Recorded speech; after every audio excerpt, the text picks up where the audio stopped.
don't need to adjust your TV or search for something making a noise.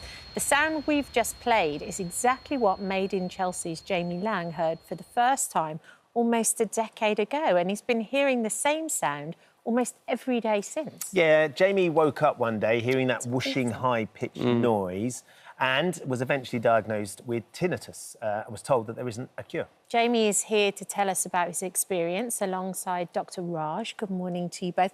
It's only when you hear that, Jamie, that you realise just how debilitating it must be. Yeah, it is pretty debilitating. And look, yeah, my story is that 9 years ago, I woke up one morning and I could hear this ringing. So I searched the whole house to find this noise and then realised it was in my head, which is quite a scary thing. And frightening. Really frightening. The upsetting thing is it affects 1 in 7 people. So 1 in 7 people are affected.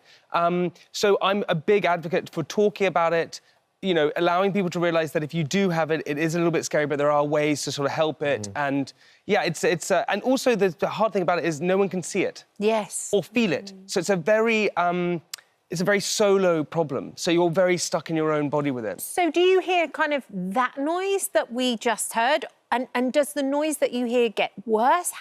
What's it like? Try and describe it for us. So it's like a high ringing whooshing noise, and lots of tinnitus is different, right? People hear different things, right? But there are certain things, right? It's a problem because the more anxious you get, the more stressed you get, the more tired you are. All this, the louder it gets. And when tinnitus first starts, all you're thinking about is the tinnitus. Oh, it's there, it's there. So it's louder and louder and louder. So what I try and do is I try and treat it now like a friend, which we were talking about earlier, which is where people have tinnitus are so scared of you, so scared it's there the whole time. But actually, now I sort of treat it as that really annoying friend. So if it's really loud, I go, OK, what are you trying to tell me? I'm either anxious, I'm either stressed, I'm either overworked or overtired. And if you do that with it, it kind of helps it a little bit. So you can put into context what you're going through, and then that can reduce how loud it is? It reduces it because basically tinnitus is about accepting it. You just sort of have to accept it's there. It's like I treat it like, OK, you can hear that fan in the room. People on TV probably go, but you can hear the fan in the room. If you think about the noise, you can hear it. But if you're not thinking about it, you block it out. So you treat it like that. What was it like getting the diagnosis? Because having had that experience of thinking there was a noise somewhere in the house, in the flat, in the room or whatever, and then going, gosh, this is in my head. Yeah. And then not really knowing what you were going through, probably doing a bit of Googling, but actually to be given the diagnosis and also being told it's not curable. Look, it's really upsetting, right? And for anyone who's going through it now and it's really upsetting. And there's no way to put about it because you think, OK, this is for life. Anything like that is just, you're like, well, how am I ever going to get through this?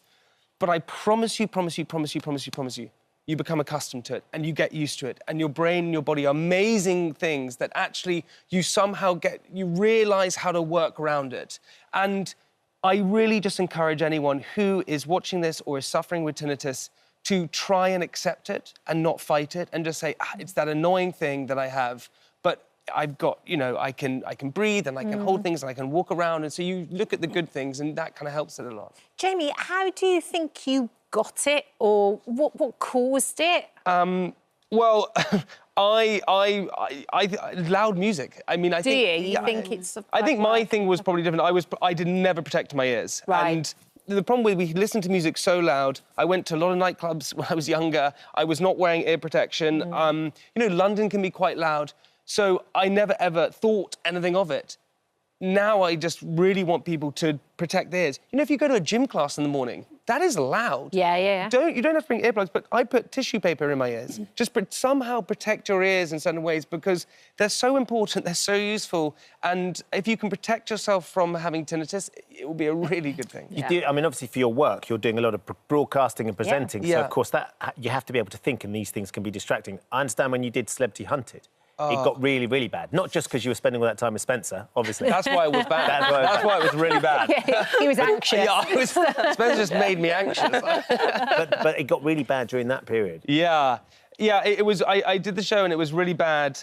Probably the environment or whatever, but it was so... It's a stressful show, isn't it? It was a stressful show and the stress makes it worse. And it was so loud, if you were talking, I wouldn't be able to hear you. I could just hear ringing.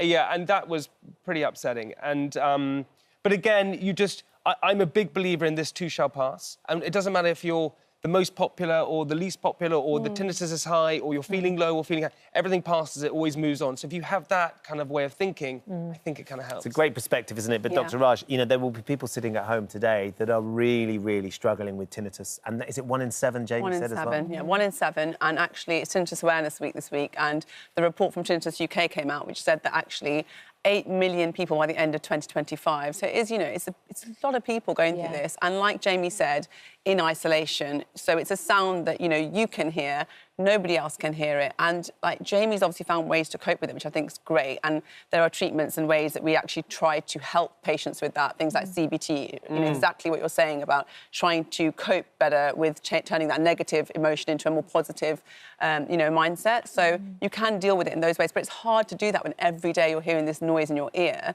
And it can be debilitating. And again, anxiety can make it worse, depression can make it worse, and vice versa as well.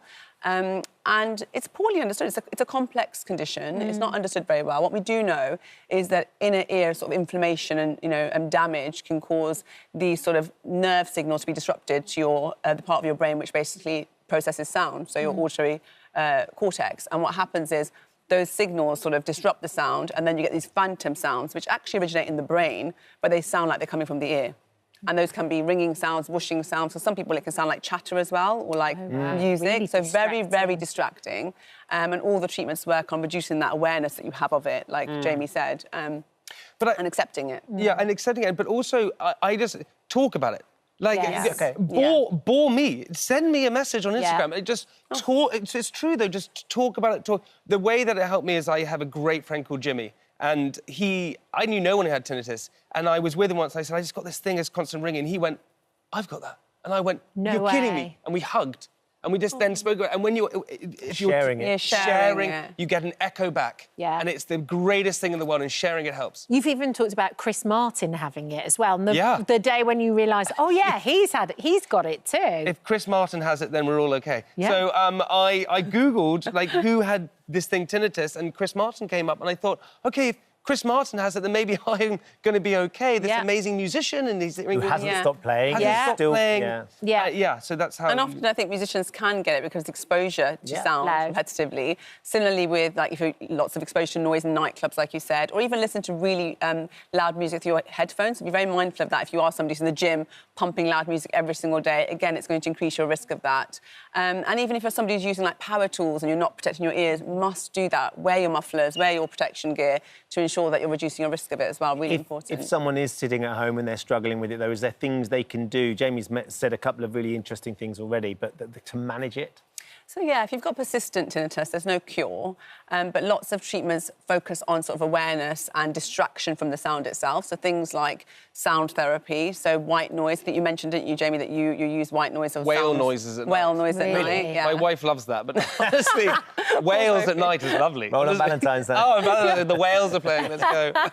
Yeah, so you can have, you know, sound therapy, which you have like a fan on or some white noise, a bit like what you can play when you've got a little baby, you know, sort of music sound in the background. Or you can also use things like a sound pillow, which are essentially pillows with like a speaker in them. Oh, right. And you can change the music on them to white noise or whale sounds, if that's what you prefer, and different sounds through the night to sort of distract from the tinnitus. Because as you can imagine, trying to sleep with that in your ear, because that's the time when you're quiet and everything else is quiet. And if you've got a constant sound in your ear, it can be very disturbing. So to have some sound over that can really help as well. Do you struggle then if you don't have the whale sounds or whatever it is to fall asleep? Yeah, I mean, if I'm totally honest, I can't sleep in silence, which is really annoying because it's just there. So I sleep with a fan on in the room, or my best friend is Stephen Fry, and so I sleep with him in my ear. The dulcet tones. Yeah, I know, he doesn't sit in my bed. I was going to say, does he know he's in your ear? He doesn't know he's in my ear, but he's honestly, his voice was just so soothing. So find something that really soothes you. Yeah. I have a fan on, or whale noises, or Stephen Fry. Yeah, absolutely. Well, it hasn't stopped the success of the business either. That's very kind. Yeah, I mean, that fabulous post of Candy Kittens. Yeah, Candy Kittens. Can we just look at this picture? Because it's just this. You went to a big convention. It's a sweets convention. Yeah. So this is the original stand you had? That's the original stand we had in 2014, yeah. And look at you now! Yeah, it's amazing. I mean, you've got a street. Yeah, we built a whole house. It's really amazing, and it's an amazing... We have an incredible team, and my business partner, Ed's amazing, and we built it for the last 13 years. And it's just a really proud moment, because I think a lot of people sort of think probably that we started with all this money. We started with £3,000 and built it up. And seeing that stool there to that was really a proud moment. Yeah. It was amazing. Good distraction as well. And my mum even said, "I'm proud of you." It's like that. And I was like, "Thanks, Mum." That's the holy grail. That is Your mum says they're proud of you. time That's ever. holy. Wow. Well done. Jamie, thank you for sharing. Thanks. As well, Yeah, 'cause I think, thank as you you. say, if you can share it and people out there sure. understand that you're going through it, and as he said, you can bore him with your messages. Do We'd it. love to hear from you. You can have it. Yeah. Dr. Raj, nice to see you. Thank you for Thank you. visiting our This Morning YouTube channel. We upload new content every day, so go ahead and hit that subscribe button so you don't miss out. And we'll see you in the morning.